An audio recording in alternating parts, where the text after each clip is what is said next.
My name is Gary Butterfield. My name is Cole Ross. And you're listening to Watch Out for Fireball's Dispatch for December, our monthly Q&A topics, listener response, game announcement episode. Yes, last one of the year for a year that just kind of evaporated.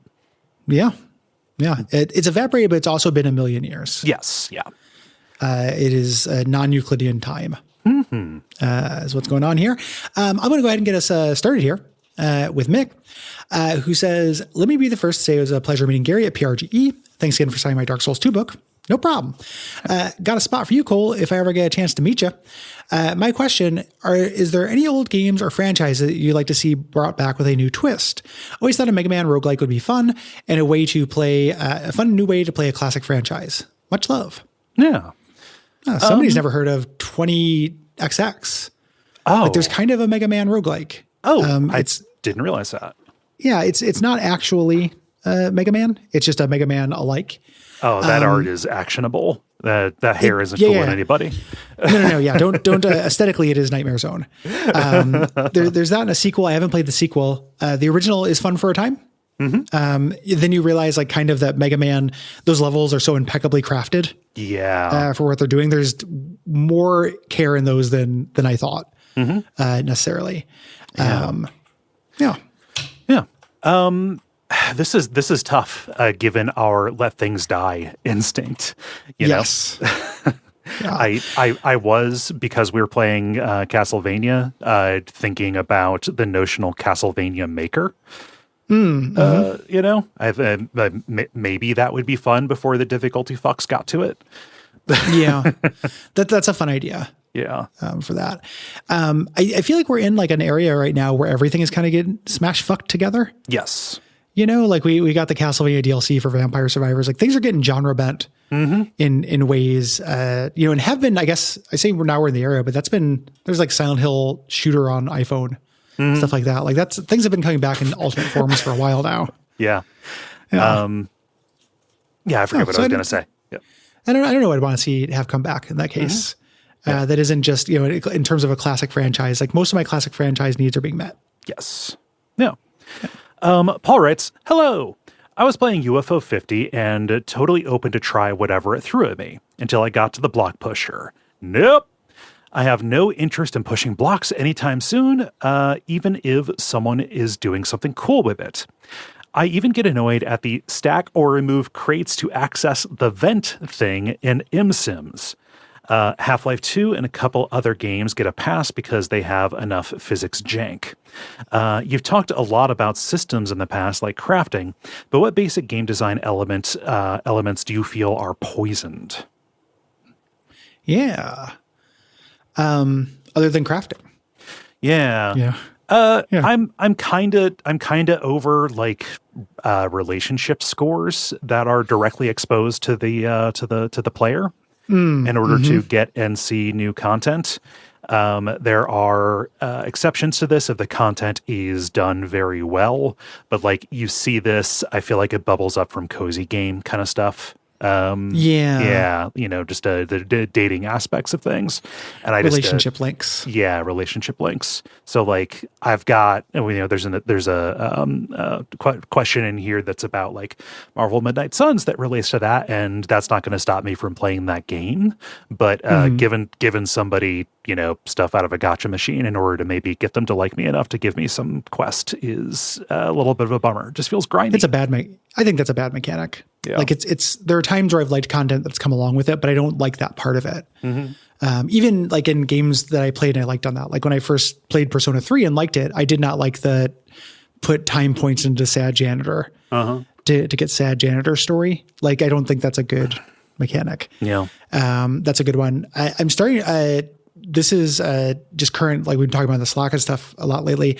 I've decided I don't think that there's an upside to loot. Like as a thing, like not just getting things. You have what you have at the start, and you do not get it anymore. No. You know what I mean by loot. I guess. Like exploding into a bunch of things of varying rarities. Having part of the design be there's going to be a lot of things that drop that are bad pulls on the slot machine that you can just sell or ignore. Obviously Diablo 2 had a big part of this, but then like I think about like Neo and shit like that. There are things I've liked games with this in it. I don't like that. I think that aspect is always something that I like the game in spite of. Yeah. And I've been thinking a lot about like, what would make that good? I can't think of it. No. And we're talking about something being poisoned, right? Like maybe back when I knew less, I could maybe just kind of like shrug it off. But now everything that includes that just feels engineered to press buttons. Yes. It does not feel like it is put in there specifically to give me things to make interesting choices with. And that is what I want in video games. Yeah. So then I say a lot on the show in general that this is related to is that ignoring something isn't a free action. Just because you can ignore something, that doesn't mean that the game isn't asking you to pay attention to it. It doesn't mean resources aren't dedicated to it. It doesn't mean that that something's ignorable going in. It's why like the horrible side quest in Nier, I hold against Nier, regardless of whether everyone just says, yeah, don't do those things. Don't do those FedEx quests. It's like, well, the game's telling me to, and like, that's, I don't know, something about bringing in that meta knowledge feels bad. Yes. So, ignoring something is not a free action, and ignoring loot, or relationship meters. Like you could go through Midnight Suns just bashing through every conversation. That's not a free action to me either. Yeah. Yeah. So Ryan says, maybe this is common knowledge or has been asked before, but either of you have a guilty pleasure game that you go back to. For example, I'll boot up Crackdown 360 every year and just collect some power-ups and run around in a silly superhero type sandbox. Running multiple games pods might keep you all from replaying anything but the cream of the crop, but I thought maybe something sneaks in there. Shrugging emoji. I've killed the part of me that feels that feels the guilty pleasure. If I like it, I like it. And the guilty part of this is me feeling guilty anything I am playing not for work. So I am so far deranged from the regular person version of this question that I do not feel like I can offer an answer. Yeah. You're pretty similar. The guilt I feel is playing any of my semi-forever games, like when I'm, open up an Isaac Streak. Yeah. Again, or something like that. Yeah. I've been real bummed out recently, and I have been balming that with Tetris. So. Oh, yeah. Yeah. Tetris just recently came to the thing. You're on the index of Stardew Valley. How far are you away from starting a new farm? I am. Okay. So if Stardew Valley is a 10 and Tetris, I would put Tetris at about a 6. Somewhere in between there is like a Satisfactory or City Builder. Yeah, but yeah, not quite approaching maybe back mid-November I would have been at Stardew, but there was too much else to do. So yeah. That's probably the closest thing to that. Yes. Naveen writes, on paper, cats are the perfect video game avatar. They can run fast, jump, and climb, and fight when needed. However, cat-focused games in general have been pretty mediocre. Do you think there's still potential for a great cat game, or are we doomed to meh experiences like Stray and Cat Quest? I don't see why not. Why we couldn't have a good cat game. I think that you're onto something where it's like the people who do the cat game aren't really interested in the cat of it all. Yeah. My interest in Stray dissolved so quickly when I found out you have a cute talking robot on your back. That it's all talking robots. I downloaded that because it was free for whatever level of PlayStation network fuck that I have. And I was like, yeah, let's play the cat game. This sounds fun. And you do this cool first part where you're doing platforming with a bunch of stray cats, and then you fall into the robot village, and it is fetch quest for robots. And I uninstalled so quickly. That should be illegal. Yeah. Like that should have been I don't know. That should have been actionable. Yeah. On to sell that kind of false bill of goods and then just do the blandest possible. Fetch quest for robots is such a bleak fucking sentence. Like that, puzzle platformer, like indie puzzle platformer. Like it's just one of those things where it's like, oh my God. Like, yeah, woof. So there's still room. I think the thing you'd want to do is like sim shit. Yes. There's a game about being a badger, an indie kind of darling from like 2012, whose name is escaping me, but you're a mother badger. And that was a cool game. Yeah. It had the 2012-ness of it all. It was that old. is Shelter is the name Shelter. of that. Thank you. I remember being impressed with where, not necessarily the execution, but like the idea behind that. I'd want to see that, like a stray cat simulator that takes place over a year, and you have to deal with the different weather conditions and such things happening in the city. Yeah. Yep. Finding food, getting affection, all of that. Yeah. Taking care of your kittens. Yeah. Clever Clogs has 2 questions. One, Pathologic 3 is finally announced. How hype are you feeling? How you feeling, Cole? Pretty hype. It's going to have like new mechanics, like they've justified the 3 on that. Yeah, I'm down. I have not completed a run of Pathologic 2 because it is very hard. But yeah, more stuff from that team I think will generally be good unless I discover otherwise. Yeah, I'm in favor of it existing. I haven't played 2. Yeah, but I'm in favor of it. And then continues, those kind of listicle, awful terms, where games journalists post a top 10 of all time favorites list. That kind of puts a lot of people, that a lot of people don't actually like or respect because it comes off as clickbait. I like them. Who do I have to kill to get each of you to put one out? If it helps, don't think of it as clickbait. Think of it as voting in the Sight and Sound poll, but for games. I can't say who you'd have to kill. Yeah, I'd rather you didn't kill anybody. Well, okay. No, see, I took one word to change my mind. All right, well, let's. Yeah, you want to think about that for a second? Is that actually true? Because I think you do, but we just can't talk about it. Yeah. Yeah. I did talk about something regarding a billionaire's head and 2 boards last night. Yeah, So. like there's probably you could probably make that happen.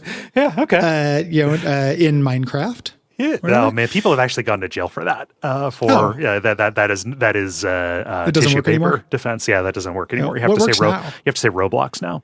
Okay, in Roblox, there we go. Yeah.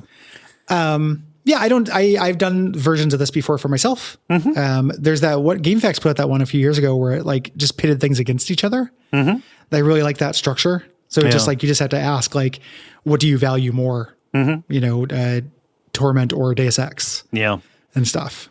I will occasionally do like the top stuff that I've played. They're the top WoW games. Like, these are the ones that I really, really enjoy. Like I did one for this year after I finished Cyberpunk, talking, the last games I played.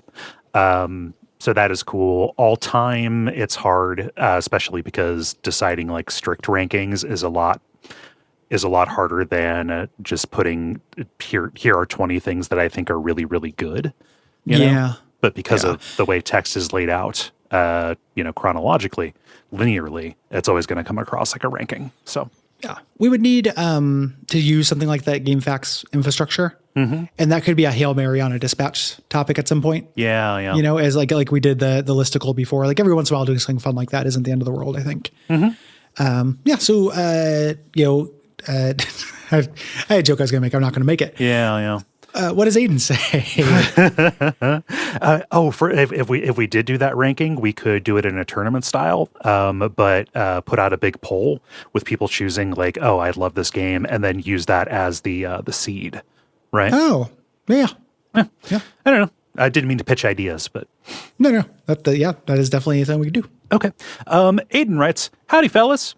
I'm really looking forward to your coverage of Cyberpunk 2077 this year, and it got me thinking about modern examples of games being fundamentally overhauled with updates and DLC after releasing, sometimes several years later. Cyberpunk 2077, No Man's Sky, Fallout 76, etc.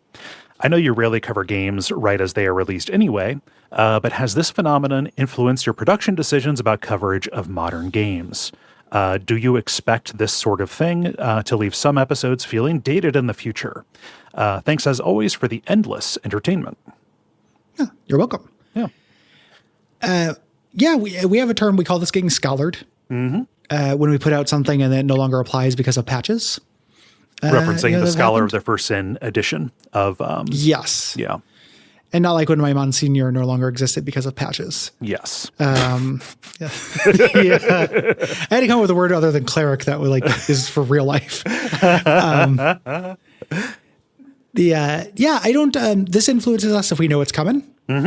Like we might have done Cyberpunk earlier if we didn't know there was it's going to get good. Like people started talking about the complaints about it when it came out. And then CD Projekt Red is addressing these. Yes. Like that was not, we didn't want to jump in on that.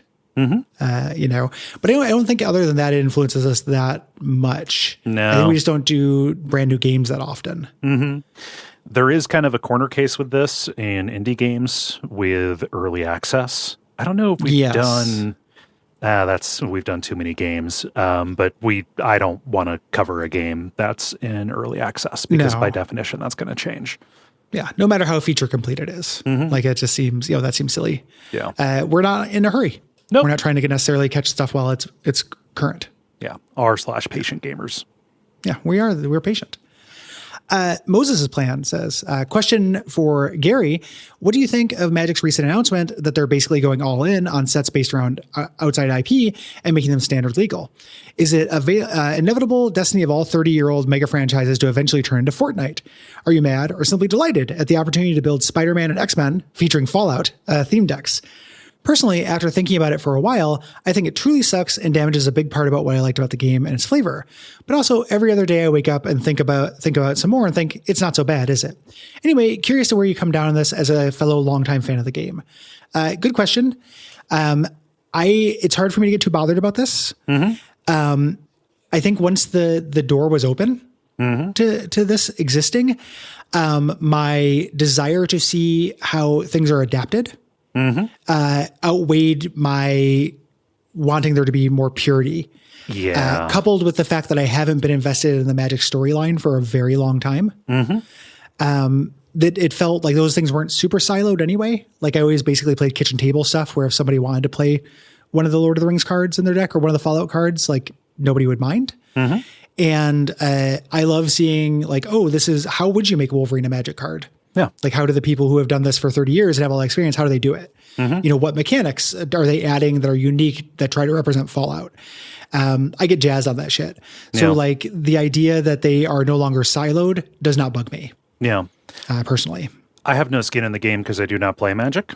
But this pits two things against me, two things against each other inside of me. One, my kind of yuck response to anything that feels as, let's say, crassly commercial as that. But also my kind of generally negative reaction to any argument for purity of a thing. Yeah. Right. So those two things kind of come to a standstill and stop me from having an opinion even before you get to the fact that it does not affect a game that I play. So I think if they were just skins, then I would feel worse about them. Yeah. Yeah. If they weren't, if I didn't know that there were design people doing work and the jury can be out how successful they are, but there are people thinking about these questions. What is a mechanic for Assassin's Creed? How would this character's whole steez be broken down into a tiny text box mechanically, as opposed to something like Fortnite, where it's like you can just be everything because that's what the skin you're wearing, but it's just a big shooter. Yes. I think that the fact that mechanics are taken into account make it feel more artful to me. Yeah. Yeah. Makes sense. Yeah. Let's do one more game one. Yeah. And move on to other stuff. Dylan says, after struggling to beat the third Gungeon level for weeks earlier this summer, this past month, I finally unlocked the Gunslinger in Enter the Gungeon. It got me thinking about the best victory laps in games. Not New Game Plus, but games that give you that once more with feeling way of rounding out your experience. Like the game is giving the player a high five rather than starting the challenge anew. What are your favorite gaming victory laps? Gunslinger is so fun. Yeah. That is the best. That is one of the more empowering unlockable characters in any video game. Can you describe what the Gunslinger does? It's been forever since I played that game. The Gunslinger starts with a unique eye, or unique bullets rather, that whenever you have a gun, it enables all of their synergies. Oh. So in Gungeon, you have Well, it's hard to, I haven't played that in a while. It's hard to remember them. But like if you have the watering can from Stardew Valley and you have an electric gun, sometimes you'll get a synergy and then the water will be electrified. Okay. The gunslinger, you automatically have all those enabled. Oh shit! So you're not relying on the slot machine. Yeah, there's no slot machine. Really good gun, really shitty guns are now amazing because they act like you have every item in the game to synergize with them. It makes the game very different. It's very empowering, but also like you reconsider guns. Yeah. In it in a way that's really fun. Yeah. I mean, it's a played out answer, but at the end of Half-Life 2. Yeah. You know. That's a real high five. Like you get to fuck shit up. Yes. At the end. Yeah. Yeah. I haven't done a whole lot of these other than that. Isaac has one where it's literally called a victory lap. If you just like your run, you just get to do it. I respect that, but it's pretty rare that I do it. Yeah. Generally I haven't done a whole lot of this. Mm-hmm. Yeah. Yeah. No idea other than that. Yeah. No super strong feelings apart from that, I'd say. Moving on to a live question real quick. Andre asks, any exotic pets you have had or would like to have someday? Cats are great, and I'll always keep a couple around, but I miss the chinchillas and sugar gliders I've had the privilege of cohabiting with in the past. Conversely, any non-lethal pets you would absolutely never allow into your home. I love non-lethal pets. Like, I know what you mean, but yeah.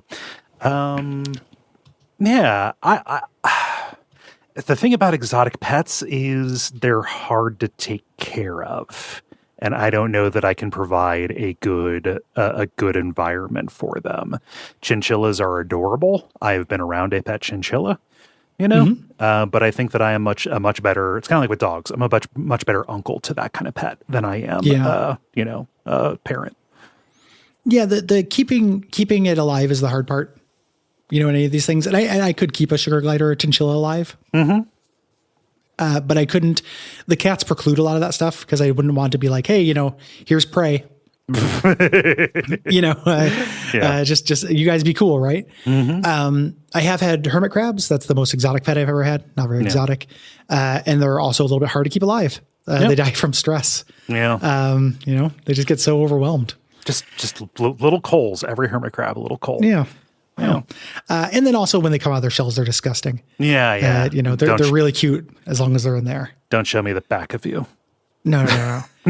In terms of like pets I would never allow into my home, there probably aren't any other than just thinking about like cats. Like my cats wouldn't like it. If somebody brought their bird over, my cats would like it. Things like that. Yeah. It's cat primacy precludes a lot of this stuff. Yeah. You get into what is considered a pet. Like if somebody had a pet raccoon, I don't know that I would want it in my house. If it is straight up a wild animal that will shit everywhere and tear things apart, do not want that. In a non-lethal fashion. Yes. Yeah. Same. Generally I like pets though. There's no pet I'm like super disgusted by. Yeah. I'll be around an animal. Yeah. Same. Luke writes, what are some of your little things of the year that deserve a shout out? What was your favorite new food of the year, funniest meme of the year, cutest animal of the year, satisfying little moment of the year? Yeah. Thanks, Luke. Thanks. Great question. This is a very good question. New food, it is not a food to me, a new food to me, but it is something that I had not a food to me, but batteries. Like they work for things other than food. They do. Yeah. You put your tongue on the end of one, it feels real weird. But I had not had an arepa in a while. And when we were in Milwaukee and I was looking for delivery, there was an Argentinian place that delivered me a very tasty arepa. So that place was good. Mm-hmm. I have, this is probably recency bias, but like a couple months ago, me and Liv found, what we think is our ramen spot. Ooh. There's a place called OK Noodle, which I like a lot. Is it okay, I'll buzz market them. noodle? No, just OK Noodle. Okay. One big, thing. I don't mind giving them, some buzz marketing because they're really good. In Portland, if you like ramen, the noodles are not my all-time favorite noodles, but the broth is incredible. Really, really good. Yeah. Cutest animal of the year is always Dottie and Greta. It's a tie. Yeah. Cutest new animal that I met is Nick's new cat. Oh, yeah. Little ketchup. Chup Chup. Chup. Chup Chup's a good new animal. Yeah, really friendly, Chup. Yeah, Chup is great. Meme of the year, I don't know. Yeah. I never know how to answer that. And then like satisfying little moment is also hard. Yeah. To answer. Like, we bought a house this year, which was really cool. That's a satisfying big moment. It's a satisfying big moment that is also has so many like stress adornments to it. It's like a beautiful Christmas tree, but every like ornament is, a stomach ache. Yeah. It's really cool that it happened, but it was so fucking hard. Yeah. Like really difficult. So that one's hard to say. Yeah. Yeah. I don't, it's hard for me to think of a moment. Moving on to media questions here. Randall says, ever since that new game came out, I've noticed that Warhammer 40K has been on my timeline again. Lots of the game content, but also people talking about painting figures or whatever. What's your guys' familiarity with the franchise? Ever played any of the games? They have a surprising amount. I tried one called Mechanicus that is a tactical move your guys around kind of game, move your guys around on a grid kind of game, and it's pretty good. I don't really get into Space Marine, the Space Marine thing, but this one's about those little cyborg freaks, and it's pretty interesting. Yeah. I don't know almost anything about Warhammer. Mm-hmm. It sounds like something I think is cool. Mm-hmm. If I went into it, I never have. I have been shocked by how popular it has gotten, though. Oh yeah, it's ridiculous. Like everyone's doing minis now. Mm-hmm. It is a genuine like trend surge kind of thing. Whereas I feel like 5 years ago, no one talked about Warhammer at all. Yeah. It was like a real niche thing. It felt like, maybe it was like the pandemic. I don't know. People attribute everything to the pandemic, but a lot of alone time for a solitary pursuit, I could see, sitting down with some paints and getting into it. So yeah. It's probably one of my biggest nerd blind spots. People just assume that I know it. Yeah, it's up there for me too. I'm really excited to play Rogue Trader, which is the Owlcat RPG that apparently the combat is more tactical, feels a little bit more like the old Shadowruns, or not the old Shadowruns, the Hairbrained Scheme Shadowruns. Yeah. That's precisely my shit. Yeah. I just have not had a chance to play it. Yeah. Rogue Trader is probably, if I was going to play one, it would be that. Yeah. Jake writes, hey guys, just wondered if either of you have seen any of Go Tanabe's adaptations of Lovecraft. I got his version of At the Mountains of Madness for my birthday last month, and it blew me away. Go takes the images HP describes and illustrates them beautifully. Hope you're doing well, and a good fatang to you. Yeah, I have a couple of these, and they're good. Yeah. Well illustrated, nice looking illustrated versions of these stories. Mm-hmm. And probably, there are lots of things that might prove me wrong, but a manga or comic adaptation of At the Mountains of Madness seems like maybe the best way to go for that. Oh, the best way to experience it? I mean, reading it's just fine, but like if it was going to be adapted to anything other than the novella, I think that the comic version of it would be the way to do it. Yeah. I'm in favor of them. I haven't done the At the Mountains of Madness one. Oh, you've just done the Innsmouth? Like I have Innsmouth, and then I have one that's like Tales of Terror. Okay. Or something like that. That's a bunch of like smaller stories. Okay. I don't know if it's called Tales of Terror, but there's a compilation one as well. Neat. That I've got of his. Lovecraft's Masterpieces, I think is what that's called. There we go. That sounds about right. I've had them for a long time. I haven't read them since I first got them. They're nice. Like I in favor. Yeah. The Blaze Bailey says, amidst the unyielding horror of the world, I often find myself looking to media that produces feelings of optimism within me to avoid the nihilism that seems to relentlessly be pushed onto me. They talk about how Star Trek Next Generation fulfills this role. That is a utopian show. That makes sense to me. More to the focus of the show, however, is Red Dead Redemption 2. I really loved your episode on GTA 5 and found your opinions reflected my own. I bounced off of Red Dead Redemption 2 at first because of its over-reliance on realism and on-rails life sim Shenmue shenanigans, but kept finding videos about the game on my TikTok and was struck by its humanity and how that was showcased in the videos. lo and behold, I found what might be the best game I've ever played. Its focus on humanity of even the most minute characters moved me in a way that video games seldom have in the past. It has a very interesting perspective on coloniality that I think you'd both appreciate. Anyway, I wonder what media the both of you look towards when you are craving a feeling of optimism. When you want to look towards the light instead of the dark. I understand much of the content that you cover is dark, but where do you see the underlying optimism in media? Where do you feel safe in your principles and convictions in fictional media? Sending love from Toronto. You're my favorite podcast. I can't thank you enough for being as cool as you are. All the best. Thank you. Yeah. Optimism is not something I necessarily go and seek out in stuff. However, even the bleakest things, I do end up finding something affirming or hopeful inside of it. You know, I see Disco Elysium as a fundamentally hopeful. That's a hopeful game. Yeah, I would consider that to be an optimistic game. Yeah, by like a lot, and without being cloyingly so. Yes, you know, like you play something like I'm not you're trying to fight Pokemon or anything, but you play like a Citizen Sleeper, which is a game I also really liked. That optimism felt less earned, so my body also rejects it. Yeah. You know, I need to have a spoonful of medicine to make the sugar go down, or I don't necessarily reply to it very well. Yeah. The in terms of like my mental health and everything, the thing that fulfills this for me is not something that is optimistic. It's something that is silly. Yes. You know, like what we do in the shadows or something. We're watching Detroiters right now. Detroiters is silly. That is kind of what I'm getting from that. It's not necessarily fundamentally optimistic. It's just no stakes. Yeah. You know, the guiding principle is what would be the funniest thing to do. Yeah. One of my favorite movies is an incredibly optimistic movie, The Endless. You know, so that would be something that I go to. I'm pretty much always down for a watch of that. But yeah. And then in terms of Red Dead Redemption 2, it sounds cool. I would like to play it. It's just a time thing. Yes. You know, have to be perhaps a multi-parter. Yeah. One of the things we have, we recently put out a survey. If you're hearing this, you had access to it. One of the things is, do you want more multi-parters? And if so, that could open up something like Red Dead Redemption 2, you know, in the year, as opposed to being something we had to take like a huge run up on. Like we could just do it. Yes. You know, it just had to be multiple episodes.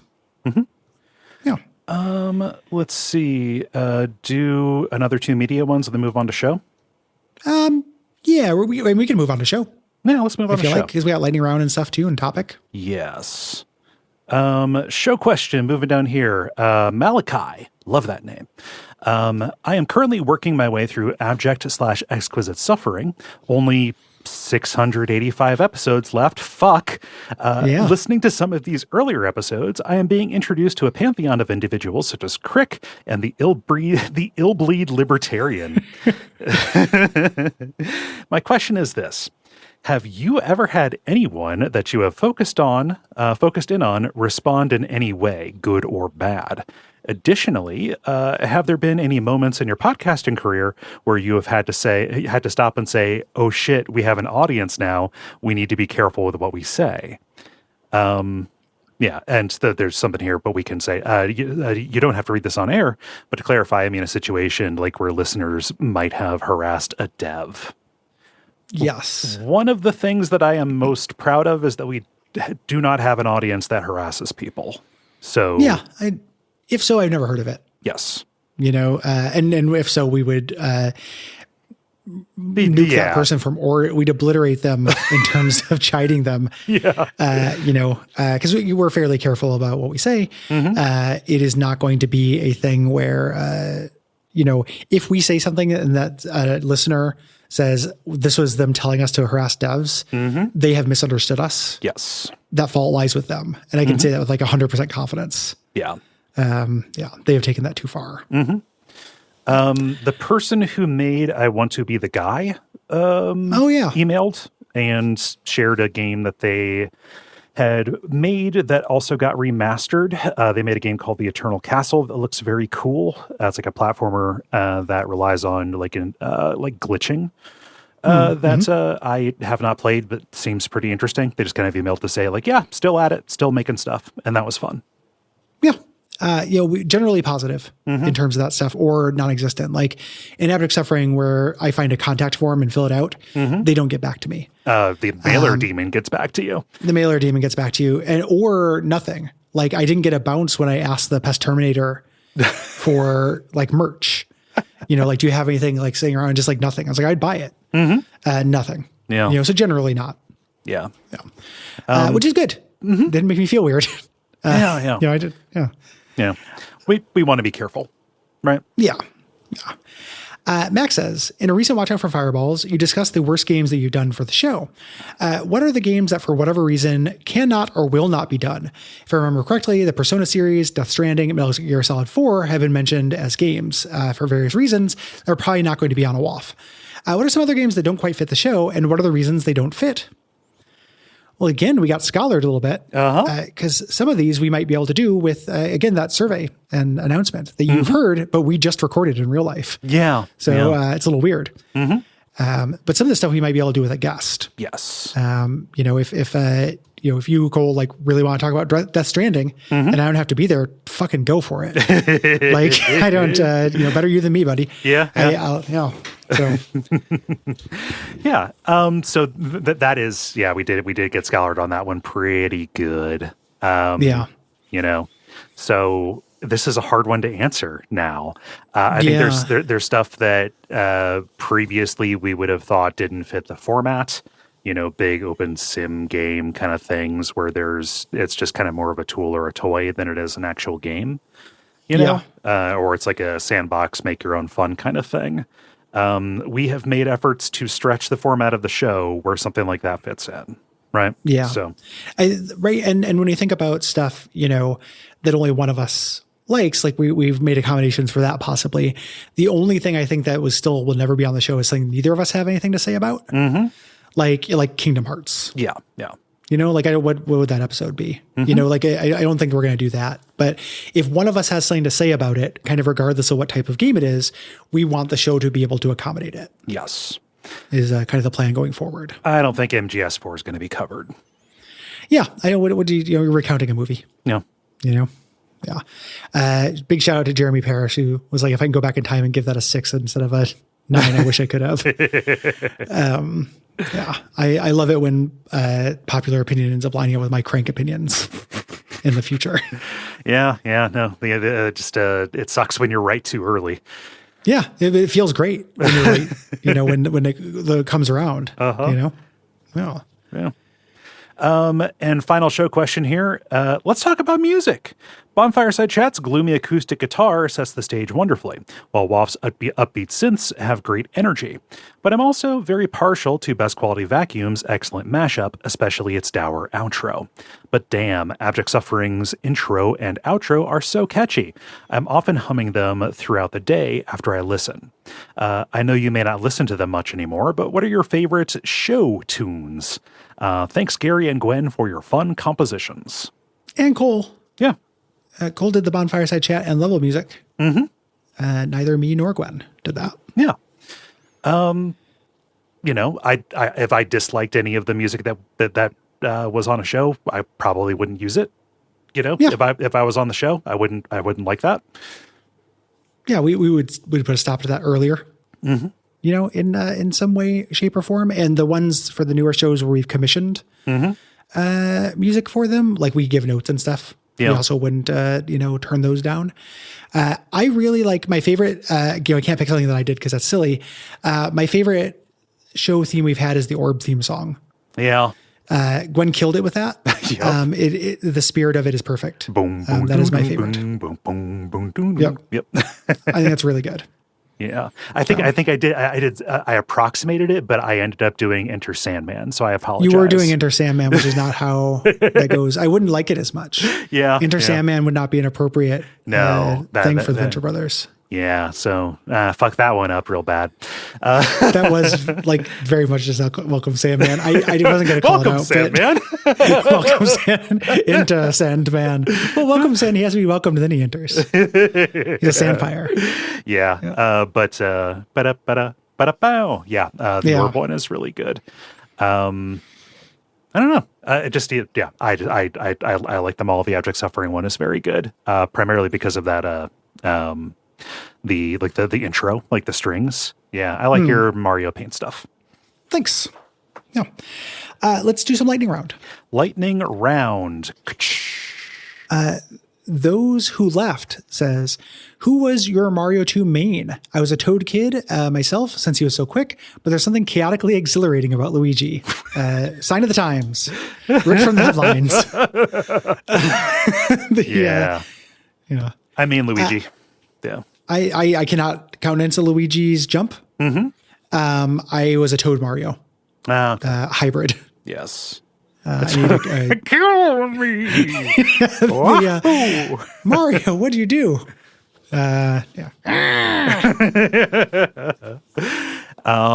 Drew writes, do you think Shadow of the Erd Tree deserved a Game of the Year nomination? Does it matter that it's DLC? In parentheses, they say, I don't think it does, but some people seem to be really upset by its inclusion. I don't think it deserves Game of the Year, but not because it's not because it's DLC. Yeah. It's great. But it being DLC doesn't affect things to me at all. It may as well just be Shadow of the Erd Tree 1.5 or Shadow of the Erd Tree 2. Yeah. Or Elden Ring 2. So I don't think so. Yeah. People get big mad about it, but yeah, it's a year where Balatro came out.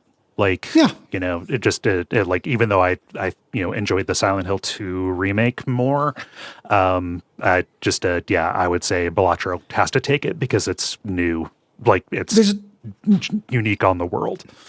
There's a similar argument you can make about a DLC that you can almost make about a remake as well. Yes, yeah. Like, in terms of qualifying it. But I also, I don't like getting in the weeds in that stuff. Nope.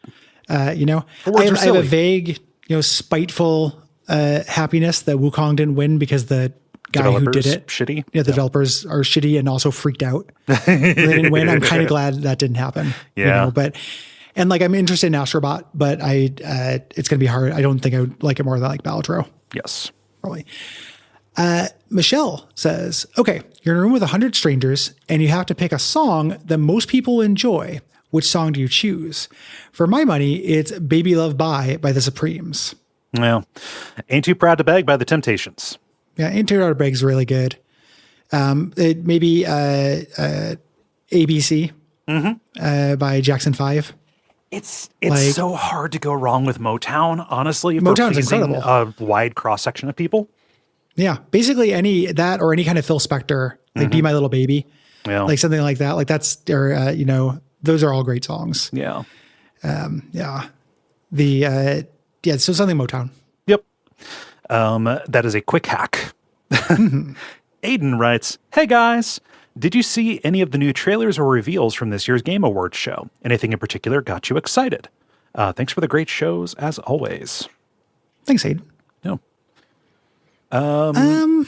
For me, Dispatch, I think, is looking good. That game made by former Telltale people, starring Aaron Paul.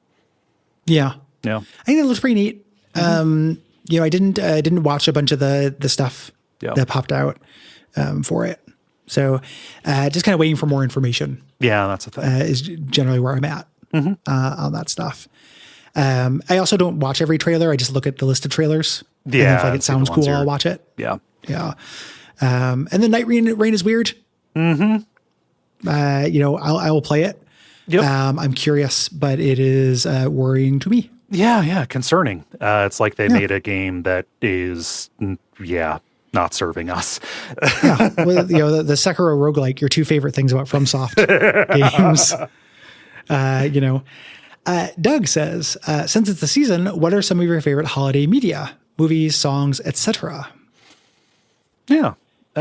Family does a yearly watch of Christmas Vacation, which is fun. No, it's not a great movie, but it is one that front to back, and it is fun to have that little ritual. Yeah, that is a fun movie. I don't necessarily have. It's hard for me to think of one. I'm not super attached to Christmas. Yeah. As a thing, I just don't feel tons of nostalgia for it. I like the American Office Christmas episodes. I think those are fun. The Benihana one's cute. Things like that. And then Christmas songs. I have a perverse joy of simply enjoying a wonderful Christmas time. I was going to bring that up if you didn't bring it up. Jesus Christ, man. 100% perverse, though. It is a sicko-like of that. And then I like Choral of the Bells because it doesn't sound like Christmas music. Yeah. It sounds like battle music. Yeah, that's a good one. I did not think of that. Yeah. That is good. that might be all I like about Christmas. I'm not a Christmas guy. I like gifts. I just wish it wasn't associated with, like, I don't like the aesthetic of Christmas. No. Yeah. Yep. Jonathan writes, you know what would be cool? A Resident Evil style survival horror game that's melee combat focused and takes place in a dark fantasy world. I know game development is extremely hard, but that just seems like an easy win to me. Yeah, melee. What's the state of melee survival horror, Cole? Like classic melee survival horror stuff, fixed camera angle stuff, not actually really a thing. You get things like Overblood. The one that kind of matches this remit the most is the first Onimusha. But that is feudal Japan instead of medieval, but close enough for jazz, fighting demons inside big castles with a samurai sword. Melee focused classic. That's just not really a thing. Yeah, tough to melee and survival horror has not got along super well in my experience. Like, it's an annoying part of Silent Hill, at least the original Silent Hill 1 and 2, things like that. Like, it's fine. It's good. It disempowers you and everything, the way it's meant to, but it always felt a little awkward to me, semi-derogatorily. Yes. Yeah. I'm going to have a hard time pronouncing this, and I apologize. Hjalmar, perhaps? Hjalmar. If I mispronounce that, I very much apologize. Who is the naturally strongest human in video game history? For me, it's a toss-up between Duke Nukem and Guybrush Threepwood. Guybrush is invincible. He can only die from, like, being underwater for 10 minutes. Yes. That's pretty good. That's in terms of punishment to take. Okay. Yeah. So in terms of, naturally strongest, right?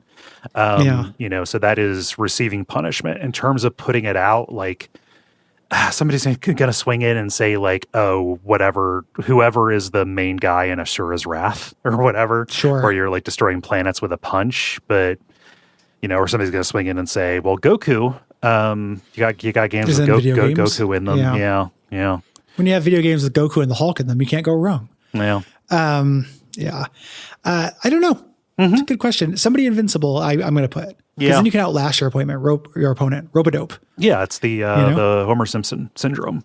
Yeah. Like Guybrush Threepwood has an unnatural helmet within his skull of fluid. Care writes, what genres outside of sci-fi and fantasy would you like to see more RPGs about?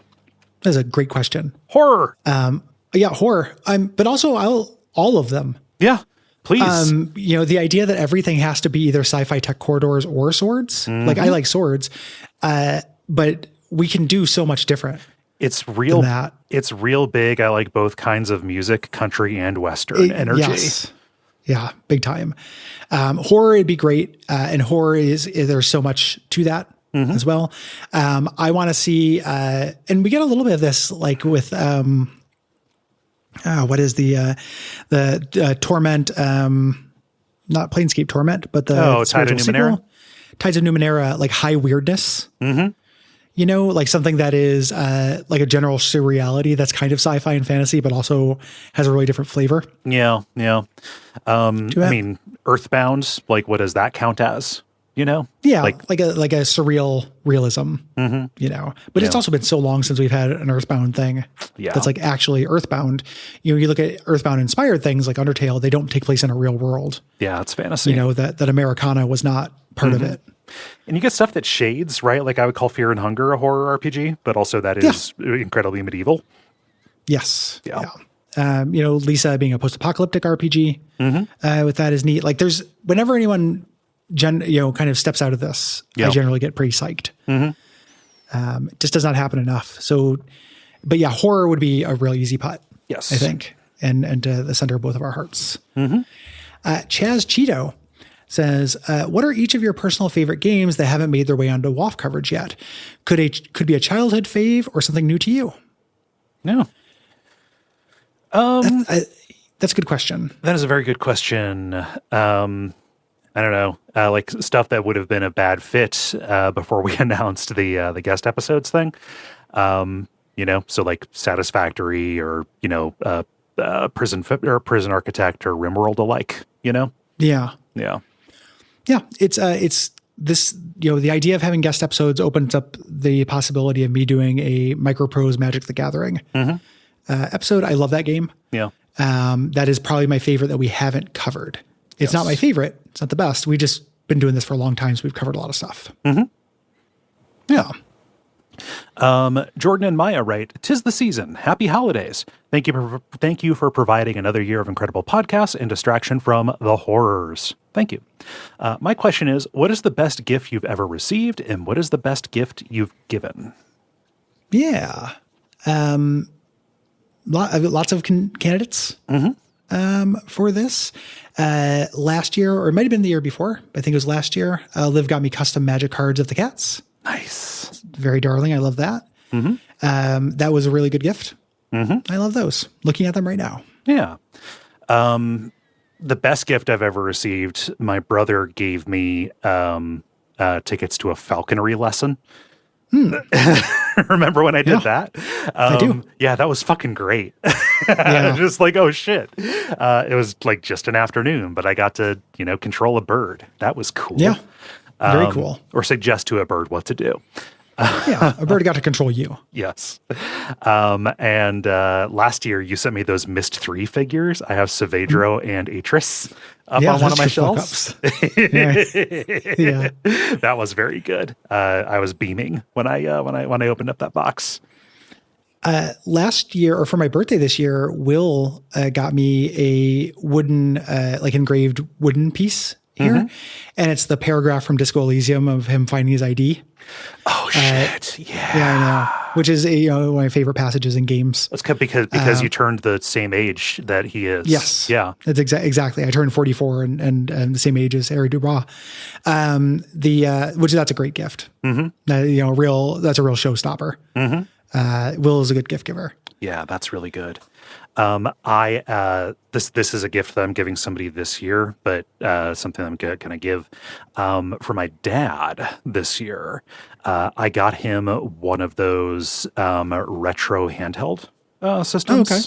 And I'm going to load it with just all the games that I remember us playing together, like as a kid, kind of growing up. Oh, that's great. Yeah. Yeah. So like I was just, the idea came from like, I would like to give my dad a way to play Tetris because he always liked playing Tetris when I was over and had the Game Boy.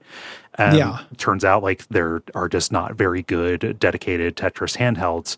And I was like, all right, how about one of those and I can put Zombies Ate My Neighbors on it, or like the old boxing game for the SNES that we used to play. A bunch of copies of Platoon. Yeah. Any kind of dad flavored thing. Yeah. So I just went through and got a bunch of dad flavored stuff, right? That I just know that he enjoyed playing back in the day. So put that on there. That's real good. Yeah. And then in terms of gifts I've given, I consider myself to be a good gift giver. Generally, and lots of them I can think of I've done. I have above our fireplace right now at the new place, there is a jackalope I got for Liv, and then a wooden cutout of us as Stardew characters. Like a little couples. Oh, that's great. Drawing. That's very accurate. And both of those are above the fireplace. And she really loves them. And I think she's going to really love her gift this year. Nice. Yeah. Love to give gifts. Live to give. Yeah. To live. Steven says, Lightning Round 2024 is coming to an end, and we still don't know what a Bakugan is. What is a Bakugan? It is a Pokemon that is not inside of a Pokeball. The Pokemon itself is the Pokeball. Yes, kinda. That's close. Yeah. Yeah. That's pretty close to what is a Bakugan. Yeah, it is. I still don't know the lore of them. No. Yeah, I don't know like ontologically from whence they come, but yeah. Yeah. I'll co-sign that. Finally here, Gaz writes, I'm just here hoping you guys managed to watch Heretic. I just saw it a couple of weeks ago and really enjoyed going in after knowing next to nothing. There we go. But loving the Hugh Grant renaissance that we are currently experiencing. That's not a question. It's more of a comment, but I agree. Yeah, lightning comment. Yeah. Comment, like lightning. Yeah, I too, I've not seen Heretic, but I'm very much looking forward to it. I like Hugh Grant getting weird with it and getting to play things that are not what he is stereotyped for. Him kind of getting this own version of the reconnaissance, Yes. It's I love that movie. I have the suspicion that I love it more than most people do. Like when I've been looking at like end of year list and everything. Yeah. I spent a lot of time being like, Longlegs, what about Heretic? Yeah. As a thing. And we were going to do it for Unfilmable, and it wasn't out for rental yet, but it will be. So we definitely will cover it at some point. Yes. I love that movie. So it's not perfect or anything. It's not the deepest thing in the world. But the experience of it, I had such relentless fun. And, social violence, right? Yeah. Yeah. I like that kind of thing. I like social violence. So I like to be uncomfortable in the theater. Yeah. Let's topic it up. Let's topic it up. Duckstream. Usually for December, we talk about how Duckstream went, kind of debrief on it. It's been a couple of weeks. So let's do that. It was a great success this year. I have yet to kind of go in and do the final tally, like actually throw in merch sales and stuff like that. But right around 31,000. A special thanks to our anonymous donor who gave, and their employer matching it, who really bumped that up. But everybody was super generous. Yeah. Definitely successful. Definitely fun. As a thing. Having this opportunity, I want to mention when in the post Duckstream thing on air, I don't think I thanked Levi, who loaned us a bunch of the Arkham Horror cards. Oh, shit. We played. Yeah, I think I forgot, which I apologize for. But he put together those decks that Will had designed, and it was his collection, not mine, that we played with, because he has a bigger set than I do. Oh. And I'm secure enough in my genitals to say that sentence on the a podcast. Bigger set than I do, yeah. Yeah, he's got a bigger set. So... so like, how did the Arkham Horror work? Like, I did not get to see the setup because I went to bed. The thing that sucks about Duckstream is not getting to watch a lot of what the other team does. Yeah. I never get to see any of that stuff because you're sleeping or recovering from it. We got a camera set up.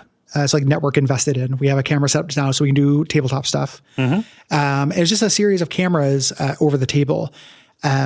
I think there's still probably some improvements that could be made with that. Like, it's hard to read those cards. Yeah. And that game is also really sprawling. Like a different game might come across better for that. But the way that works is you kind of lay out the terrain, the map on the table as you go. It was fun. We didn't finish it. It was like a 2-parter. We just finished the first part. We would have lost immediately in the second part. So it's like we may as well have finished it. It just went over budget for time. As things. That Dark Bowls was really fun to watch. Dark Bowls is great. That was really fun. Yeah. I generally, I this is the kind of thing, because it was successful and because it's a good cause, my instinct is to just be like, I had the best time in the world. I was so tired and burnt out going into it. This was, I think, a successful Duckstream that I did not have the most fun I've ever had at, but that was more just what I was bringing into it. Yeah.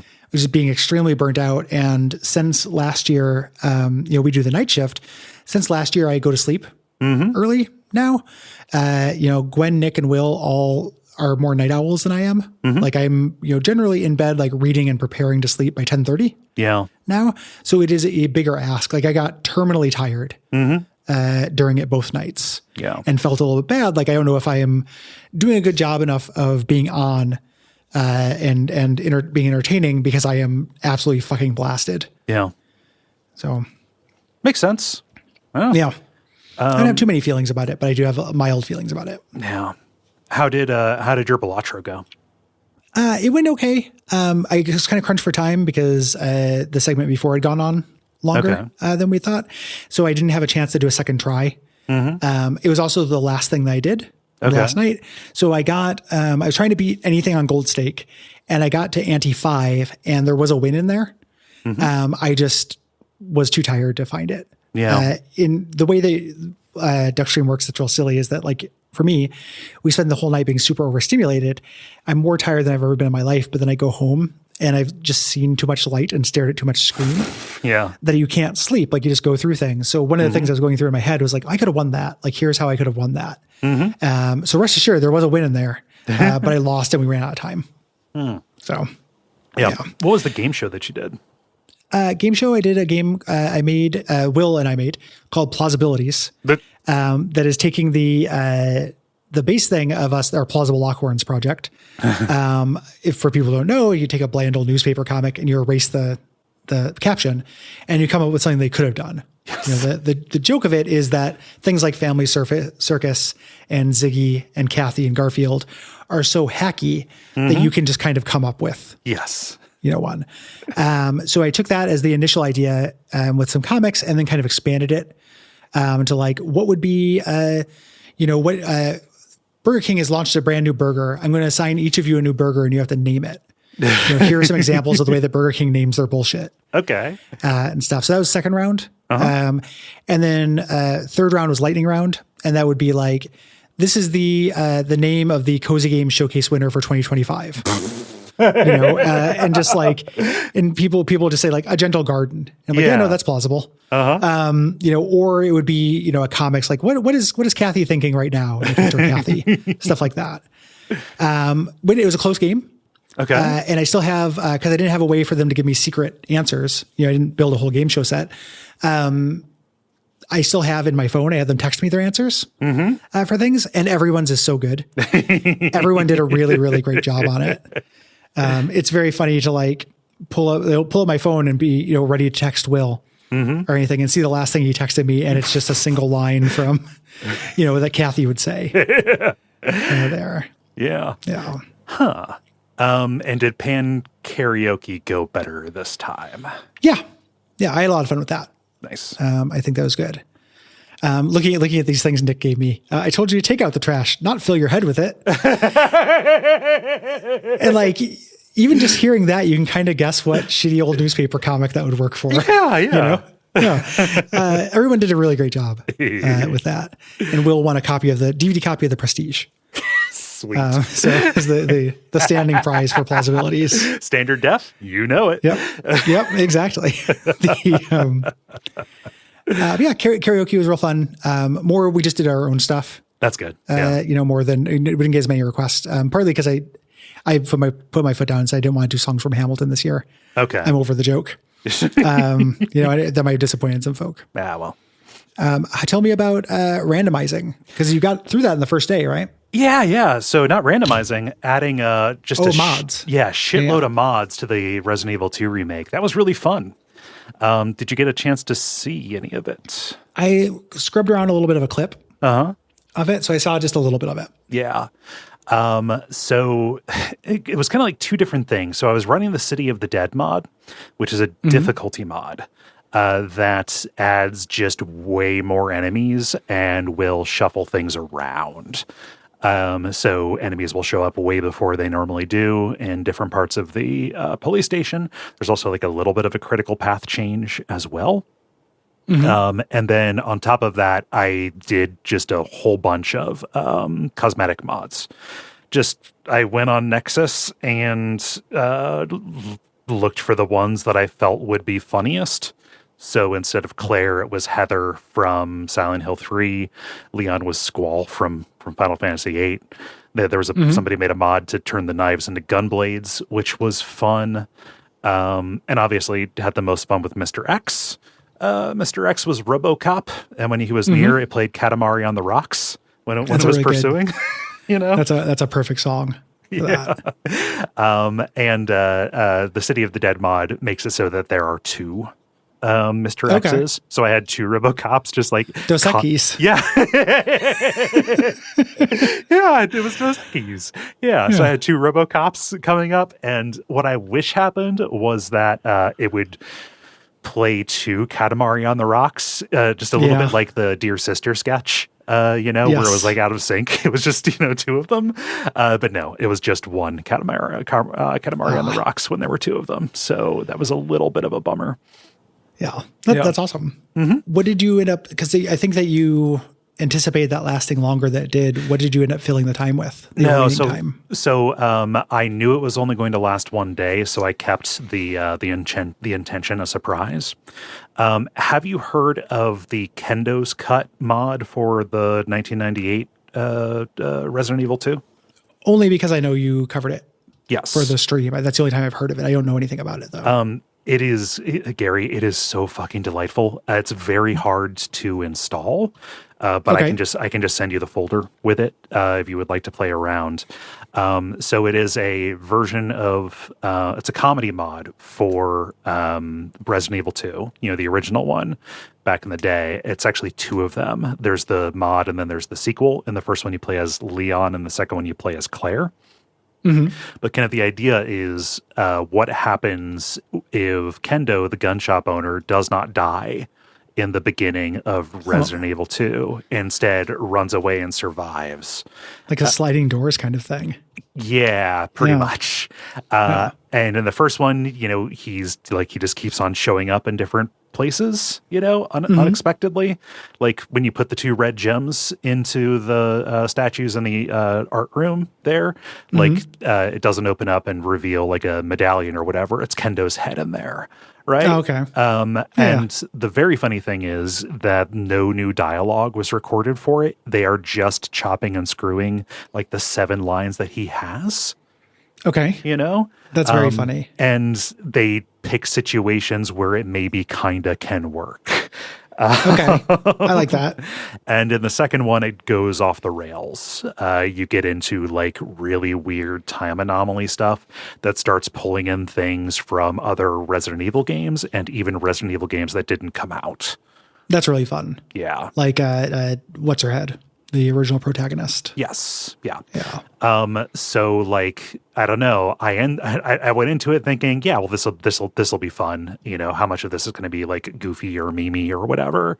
Ended up really admiring it. And if we were going to do like a full conversion mod, like on WAF, that would probably be the one that I would do. Yeah. Because it remains funny the whole time through and it changes shit up a lot. That's great. Yeah. That sounds cool. Yeah. You're generally real fun. Very successful. It's hard. We've done these so many times now that it doesn't feel like, we've gotten good at them. Yeah. Like they go pretty smoothly.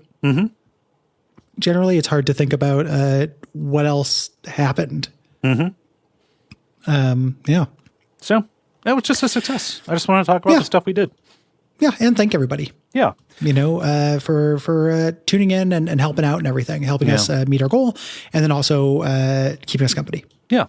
Thanks to Gwen for coming down, and huge thanks to Nick and Carrie for hosting. Good Lord. Yeah. Nick, you got like a huge green screen to put behind you guys. Nick outdoes himself every year. Yeah. And is in a 100% essential part of this organization. Yes. Yeah. So go Nick. Go Nick.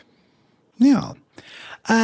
Let's read your responses. You've heard what we have to say. What do you have to say about Cyberpunk and Kirby's Adventure? Yeah. A lot of Cyberpunk, little Kirby's Adventure. Yeah. So we're going to camp out on Cyberpunk for a while.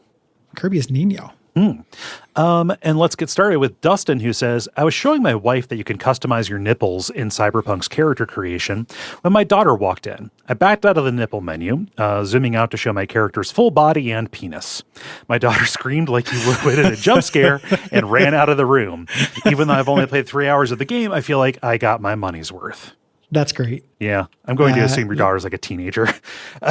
It's just very funny. I mean, if the daughter's young, that sucks. But her just screaming, running is still very funny. Yeah. Like, I don't know, like genital jump scare. Like, I know that I relate to that. I understand. Like at a certain age, you're just like, oh no. Yeah. Yeah. There's something wrong with that. Running, screaming is very funny. Gavin says, good game, but iffy how NPCs respond to chaos. Spectacular firefight with cops as robots repel from dropships, but restaurant patrons don't look up from appetizers as combatants climb on tables. Or when I pummeled 3 cops and then hid behind a house 10 feet from where their backup arrived, they gave up their search immediately, then drove away, leaving coworkers in the street. Even in GTA 2, ambulances would revive the wounded, and in Sleeping Dogs, paramedics had dialogue as they responded. Little thing, but helps make the cities feel less populated with mannequins. Generally agree. There is a reactivity issue with this. It's one of those things that got a lot better. Reading about the original version we didn't play, where like the cops just kind of spawned in. Yeah. Like, it apparently was a nightmare. Like if you did a crime, you were just super fucked. In the original version, like they're lurching towards something good or better with it, but still not quite there. Right. Yeah. Generally agree. Harrison says, Cyberpunk was one of those games I didn't want to beat. I did not want to leave Night City behind, even if it meant that V had to continue having seizures and mind melding with a terrorist. My last moments before meeting Hanako at Embers were spent milling about the city, taking in the sights and sounds, and late night drives bumping Samurai. I feel like I lived in Night City while I was playing, and no other games gave me that same feeling. Well, except for Red Dead 2. Got a Delta, Chooms. Hope this gig takes you to the big leagues. Preem comment, Choom. Preem. Yeah. Yeah.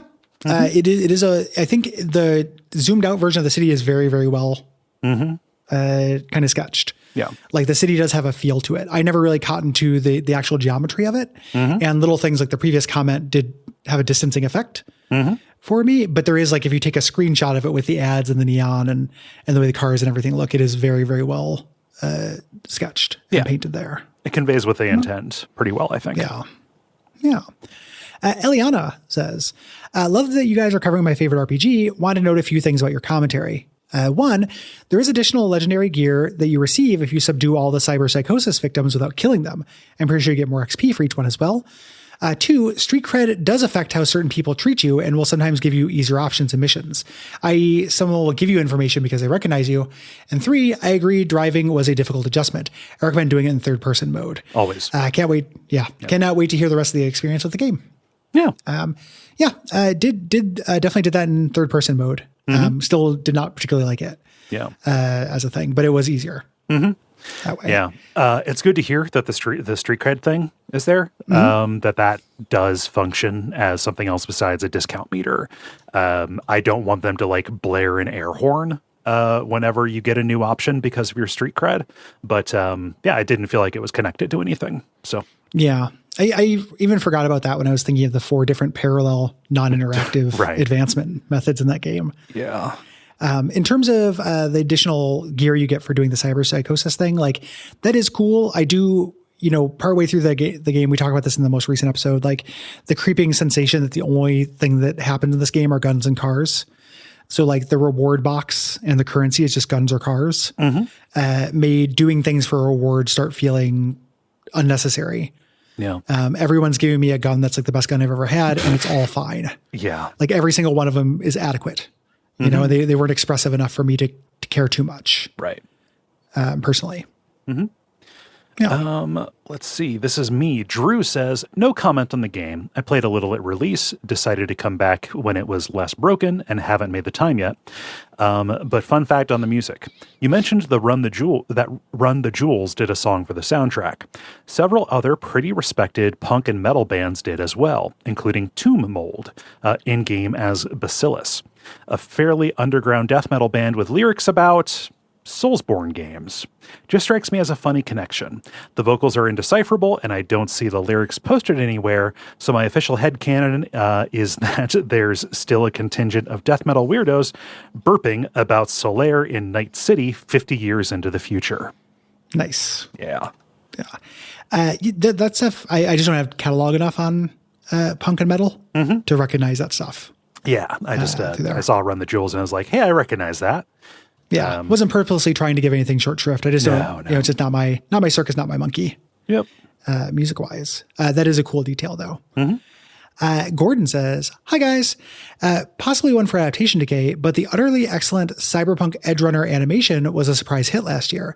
It is something I don't think I've ever seen in an adaptation before, which was a direct repudiation of how a boss fight in a video game should have gone. You see, the characters finally meet Adam fucking Smasher, and let me tell you, that guy smashes some atoms. While 2077 does translate the setting well, is ultimately shackled to making the player feel impactful and empowered, and so the hopelessness of the setting can't ever come through.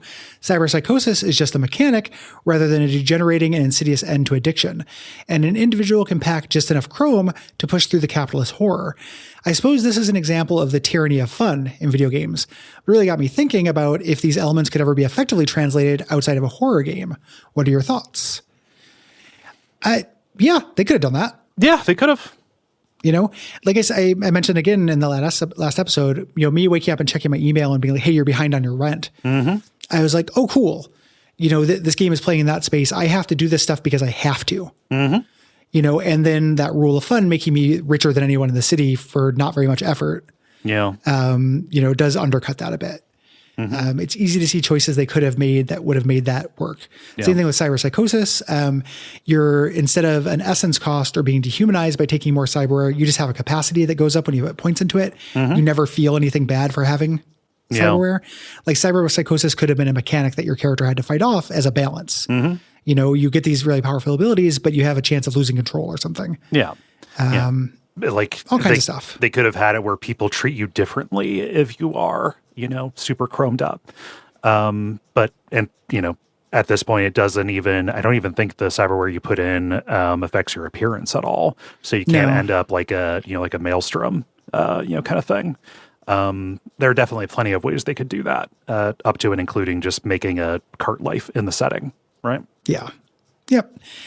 They do it a little bit narratively, with the cyberpsychosis storyline and such, but you never feel it. Yeah. I never felt any of that stuff. Let's see here. Autumn says, I played Cyberpunk as I was starting my transition, and then again a couple of years into it. The first time, I felt confused by things like the ability to choose genitals, but not voice relative to gender, or how I thought, and my more experienced lesbian friends confirmed, that Panem acts much more like a lesbian than Judy does. On my return, I felt like the game wasn't attempting to be inclusive at all. If you're a trans woman in Night City, you are one of only two, and the other is a sexualized model in drink ads. If you're a trans man in Night City, well, you're entirely alone. The trans ad plays into the erotically charged exoticism of us as naturally perverse, threatening people. Threatening people, rather. Every other overly sexualized ad at least has some person within the game that can act as a meaningful counterpoint. I'm frustrated and disappointed. I like so much of what's there in the world, but CD Projekt Red seems entirely uninterested in our existences as people, and the half-efforts make it all the more noticeable. So there is Claire. Yeah, I was going to say that there's a pretty well-developed trans character in it, I thought. Yeah. I never want to tell somebody what they can or cannot feel good about representation-wise, but this is a thing, and I'll say this out loud. I don't know whether I'm right about this. This is just a thought I have. Okay. I don't know if, like, in this kind of thing where they have your character can be trans, there are a couple of trans characters in it. There's the one in the ad, there's the sexualized one, there's Claire, who's really well developed. True that there's not a trans masculine person in this. I don't know how you square that kind of representation with demographics in a way that skews right, or that feels correct, natural to it.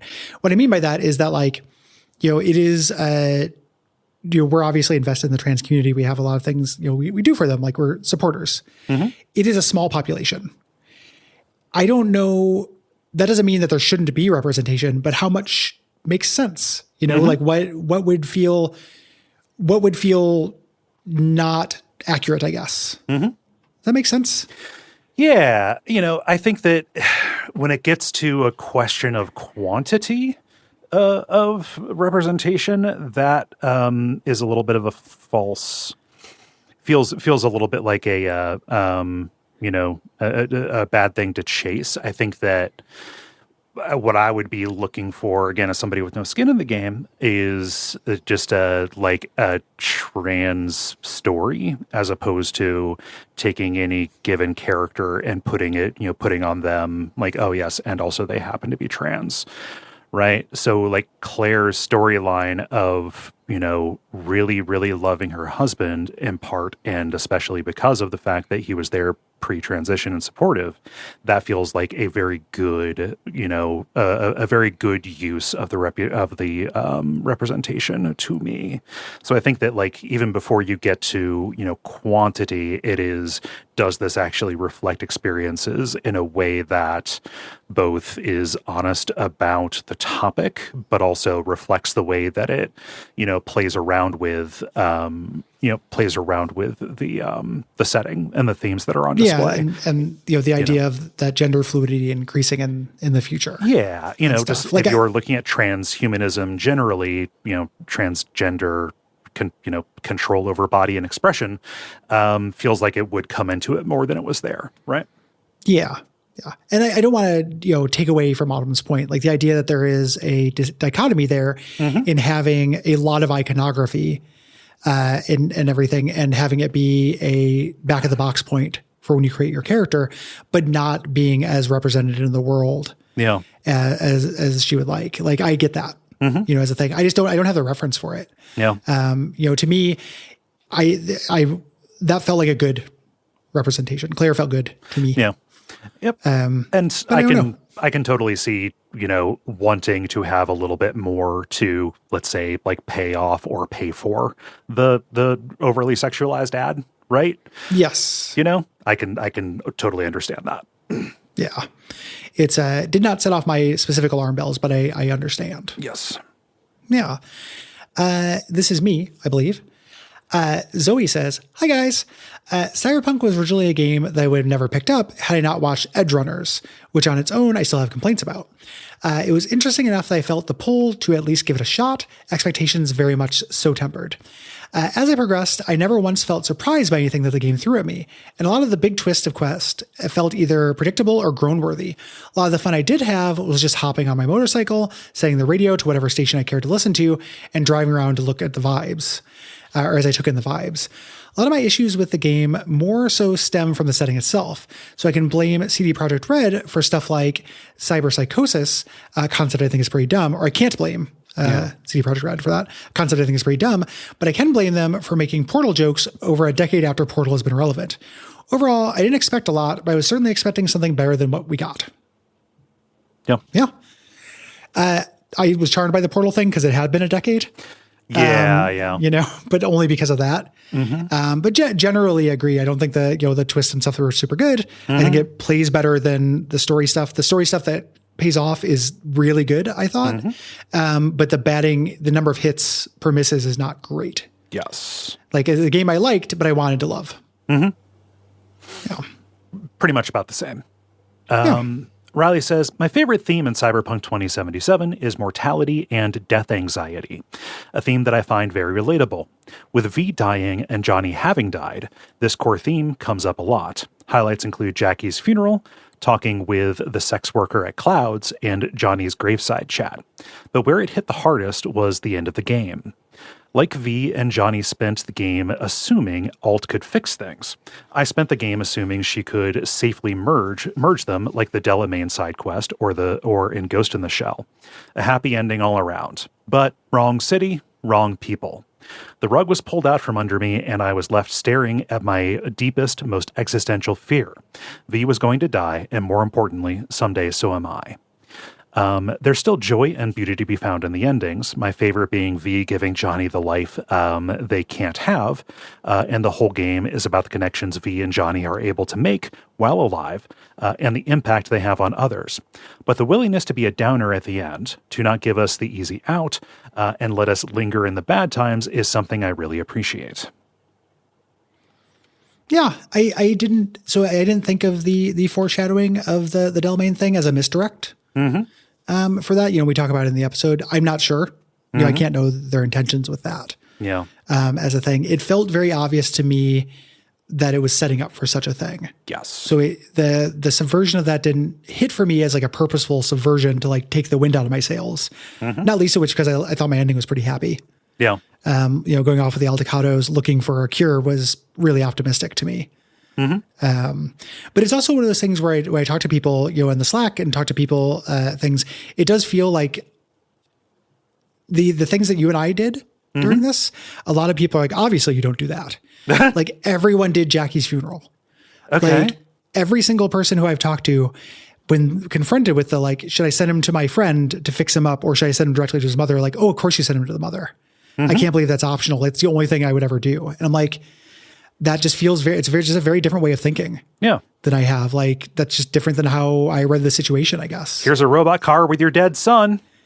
That seems awful to me, Yeah. you know, but I mean, again, I'm recognizing that we're maybe the outliers because so many people are like, of course, that's what you do. Yeah.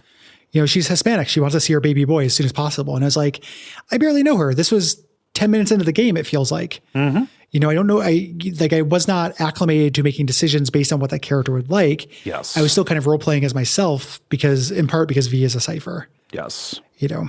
Yeah. So the downer ending, maybe to me, I think clangs a little bit. I'm only like 80% sure in saying this. Clangs a little bit with the point made earlier about how empowering the game is. That basically nothing comes with trade-offs, really. yeah. You know. Yeah. Yeah. That is a thing where it doesn't hit me as hard as it could, I think. Yeah. It's a story and gameplay deintegration Yes. thing a little bit. Mm-hmm. Yeah. What does Tom say? Tom says, I'm not the type of guy to find dumb, ironic sex jokes in games to be funny or worth pursuing. During a quest early on, you can pick up a sex toy and use it as a blunt weapon. I threw it on as a lark when the game first came out and was amused by the physicality, the haptics unique to the weapon, and the humor of it all. I ended up playing most of the game with it, admittedly a little embarrassed by my own choices. When I played Cyberpunk for the show, I started fresh as a katana and pistol guy, but it just never felt right, even with all the game improvements over the years. And I knew why. The katana was too floaty, the pistol too dinky. Before long, that giant dildo was calling to me like the Green Goblin mask. The Green Goblin dildo. Yeah. I respected and picked it back up. And it was just right. The wet slap of a charged attack, the haptics revving against my finger as my enemy went immediately dead-limbed and crumpled into the floor. Sure, I have to play with the drapes closed and my wife rolling her eyes at me, but Night City just felt more at home when I was dispensing flaccid justice to the masses. I like Flaccid Justice. It's a good superhero name. Yeah. I think that's how you become like a Mad Max, like minor like sub-boss or villain, which is like, oh, him. Yeah, that's Buzzsaw. He likes using buzzsaws. Right? Yeah. There's Flaccid Justice. It's interesting just through kind of montage effects, like thinking of this question and then the last one, at the same time, like that's a Saints Row yes. kind of thing. That's to use a dildo. Literally, it's a gag in Saints Row. Yeah. Yeah. And that kind of, to me, clashes a little bit or speaks a little bit to the kind of divergent values the game has in terms of being like a big open fun sandbox where you can run around hitting people with dildos and then also being a meditation on the nature of mortality. That those things, I don't think those circles are perfectly squared. Like either one is cool. It has its place, but I think they work together in a real weird way. Yes. Yeah. Personally. Final response here from Steven. Steven says, I'm so excited you are covering Cyberpunk this month. I just started a new playthrough on my PS5 and only ever played it at launch on the PS4. Way back in 2020, I was let go from my job during COVID, so I had countless hours and endless patience for the game, and I was determined to beat it since I bought it. Despite its numerous game-breaking glitches, I was legitimately enjoying it, but it really was almost super unplayable. Some notable examples. The world wouldn't load fast enough while driving. I know you mentioned this in part 1, but it's far worse than it sounds.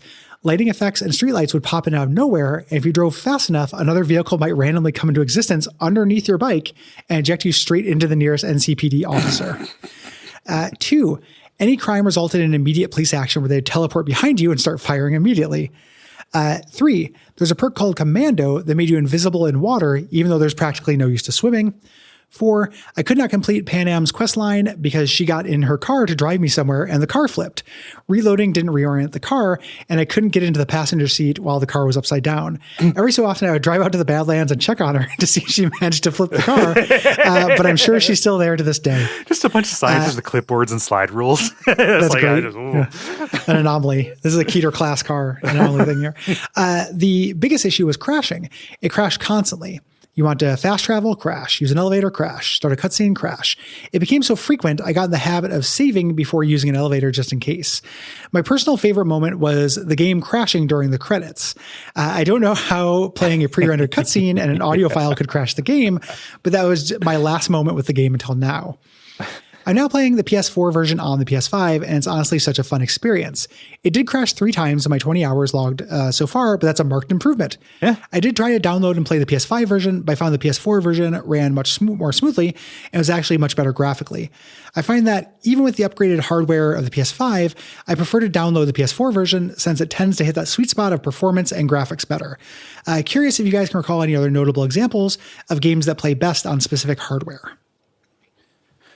I mean, outside of something like an interface thing where there was a genuine affordance, you know, like, okay, there's just something you can do because of the way this controller works. Yeah, it's hard to say. Like, yeah, I don't know. The closest thing I can think of is the days of very different versions of stuff on different hardware. Mm-hmm. You know, like the GBA version of Tony Hawk.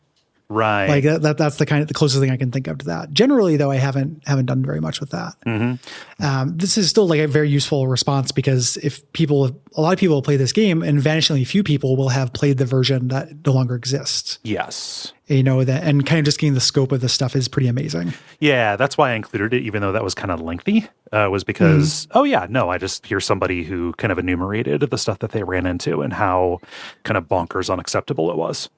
Yeah. Sounds worse. I wouldn't like that. Sounds much worse. Yeah.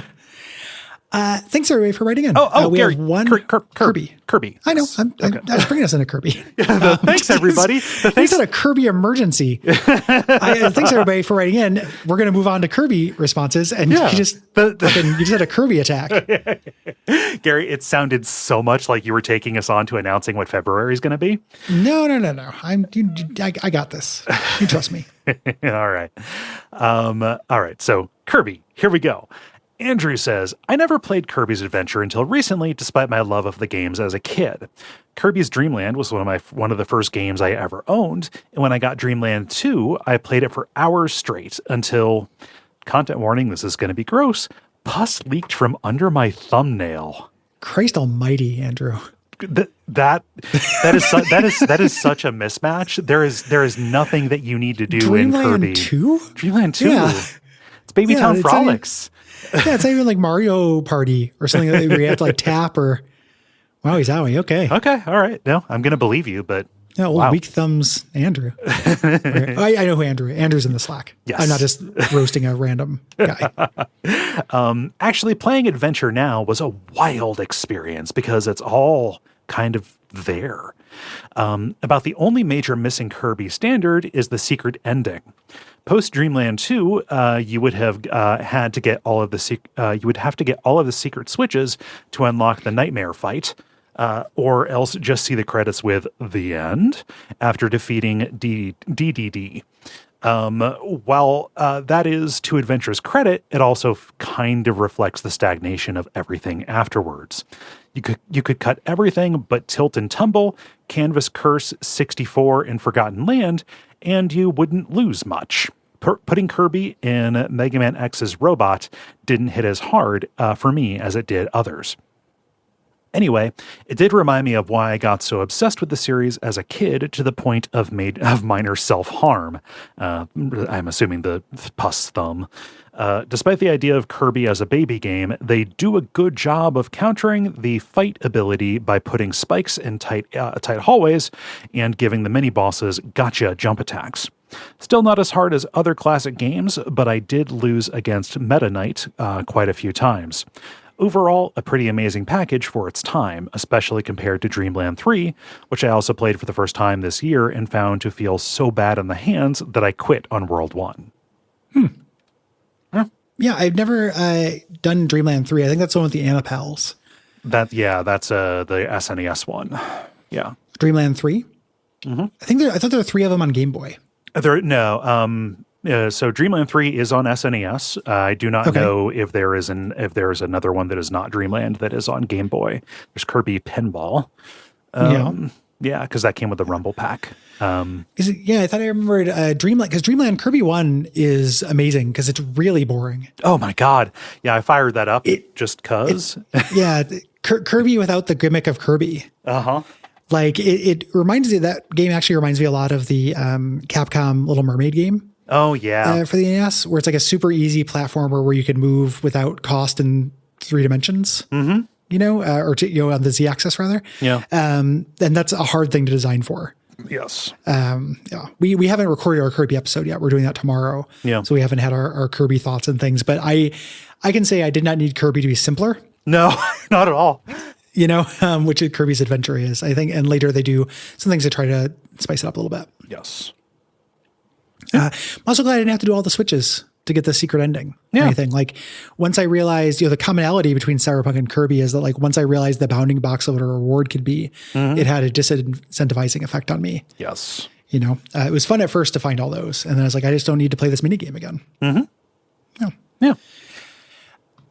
Thanks everybody for writing in. If you have things to write in about February's games or January's games, the deadline is January 15th at Duckfeed.tv/contact. Yes. If you have thoughts about multiple games, please separate them into multiple responses and try to keep your responses concise and specific. Yeah. Those games are Super Castlevania 4, Project Snowblind, play the PS2 version, Tactical Breach Wizards, and Super Mario 64 as our premium episode. Yeah.